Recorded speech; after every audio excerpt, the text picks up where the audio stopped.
علی اور ہانیہ کی کہانی عام محبت کی کہانیوں جیسی نہیں تھی، بلکہ یہ ایک ایسا سفر تھا جو اتفاق سے شروع ہوا اور زندگی بھر کی حقیقت میں ڈھل گیا۔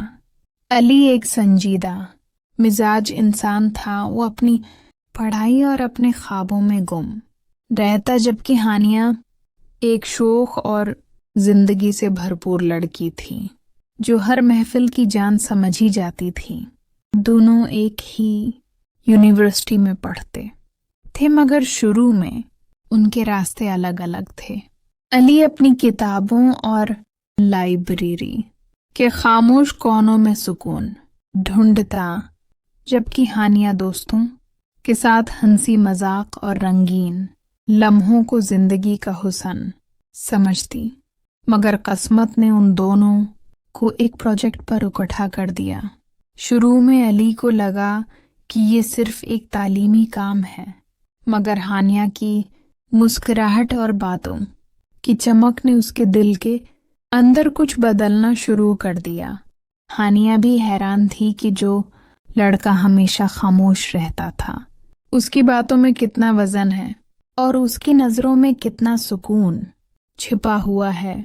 وہ دونوں ایک دوسرے سے متاثر ہونے لگے۔ پروجیکٹ ختم ہوا تو بھی ان کا ساتھ ختم نہ ہو سکا۔ وہ روز ملنے لگے، کبھی لائبریری میں پڑھتے ہوئے تو کبھی کینٹین میں چائے اور کیک کے ساتھ ہنستے ہوئے۔ یہ ملاقاتیں رفتہ رفتہ ایک ایسے رشتے میں بدلنے لگیں جسے وہ خود بھی سمجھ نہیں پا رہے تھے۔ علی نے کبھی اپنے دل کی بات زبان پر نہ لائی، مگر اس کی نگاہوں کا سکون ہانیہ کو سب کچھ کہہ دیتا۔ ہانیہ بھی اندر ہی اندر ایک کشمکش کا شکار تھی کہ یہ صرف دوستی ہے یا کچھ اور، مگر وہ علی کے بغیر اپنے دن کا تصور نہیں کر سکتی تھی۔ وقت گزرتا گیا اور ان کے درمیان کی خاموشی میں بھی محبت کا رنگ جھلکنے لگا۔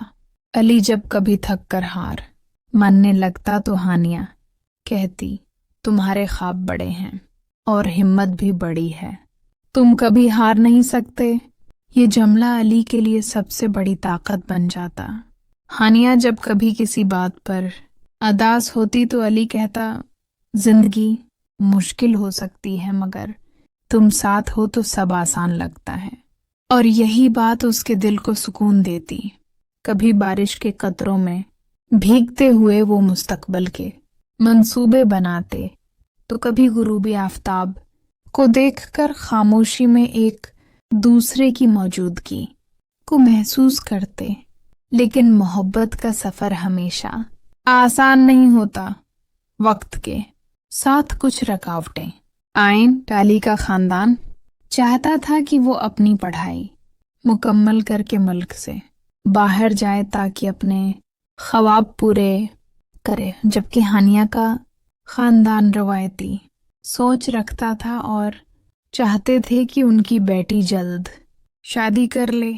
یہ کشمکش دونوں کے لیے مشکل لمحات لے کر آئی۔ ہانیہ نے کئی راتیں روتے ہوئے گزاریں اور علی نے کئی بار خود کو کمزور محسوس کیا، مگر ان کے دل نے کہا کہ اصل محبت قربانی کا نام ہے، اور دل سچے ہوں تو راستے خود ہی نکل آتے ہیں۔ علی نے فیصلہ کیا کہ وہ باہر ضرور جائے گا، مگر ہانیہ کو تنہا نہیں چھوڑے گا۔ اس نے کہا، یا فاصلہ وقت ہوگا، مگر میرا ساتھ ہمیشہ تمہارے ساتھ ہوگا۔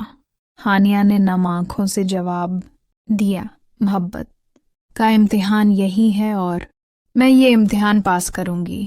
علی بیرون ملک گیا، دن رات محنت کی اور اپنی کامیابیوں کی ہر خبر سب سے پہلے ہانیہ کو سنائی۔ ہانیہ نے بھی اپنے خواب علی کے ساتھ بانٹے۔ وہ دور رہ کر بھی ایک دوسرے کو قریب محسوس کرتے رہے۔ وقت گزرتا گیا اور جب علی نے اپنی منزل پالی تو سب سے پہلا وعدہ یہی پورا کیا کہ وہ واپس آ کر ہانیہ کو ہمیشہ کے لیے اپنی زندگی کا حصہ بنائے گا۔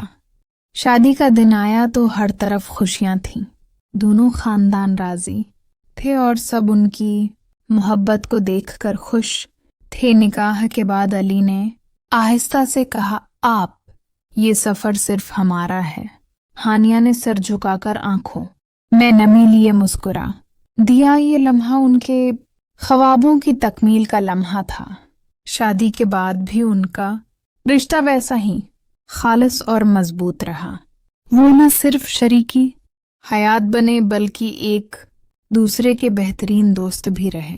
زندگی کے معمولات میں کبھی چھوٹی چھوٹی باتوں پر ہنسی مذاق کرتے تو کبھی سنجیدہ فیصلوں پر مشورہ لیتے۔ ان کی محبت کا حسن یہی تھا کہ وہ ایک دوسرے کو صرف کامیابیوں میں شریک نہیں کرتے بلکہ ناکامی اور مشکل لمحوں میں بھی سہارا بنتے۔ سال گزرتے گئے، ان کے بچے بڑے ہوئے اور انہوں نے اپنے و دین کی محبت کو ایک مثال کے طور پر دیکھا۔ دوست اور رشتہ دار ان کی محبت کو دیکھ کر حیران ہوتے اور اکثر کہا کرتے کہ یہ کہانی فلموں جیسی ہے، مگر حقیقت میں یہ اس سے بھی زیادہ حسین ہے، کیونکہ اس میں دکھاوا نہیں بلکہ خلوص ہے۔ یوں علی اور ہانیہ کی محبت ایک ایسی داستان میں بدل گئی جو وقت کے ساتھ مزید مضبوط اور روشن ہوتی گئی۔ ایک ایسی کہانی جو سننے والوں کو یہ سبق دیتی ہے کہ اصل محبت وہ ہے جو ہر حال میں قائم رہے، چاہے وقت خوشی کا ہو یا مشکل کا، اور یہی محبت انسان کی زندگی کو مکمل اور حسین بناتی ہے۔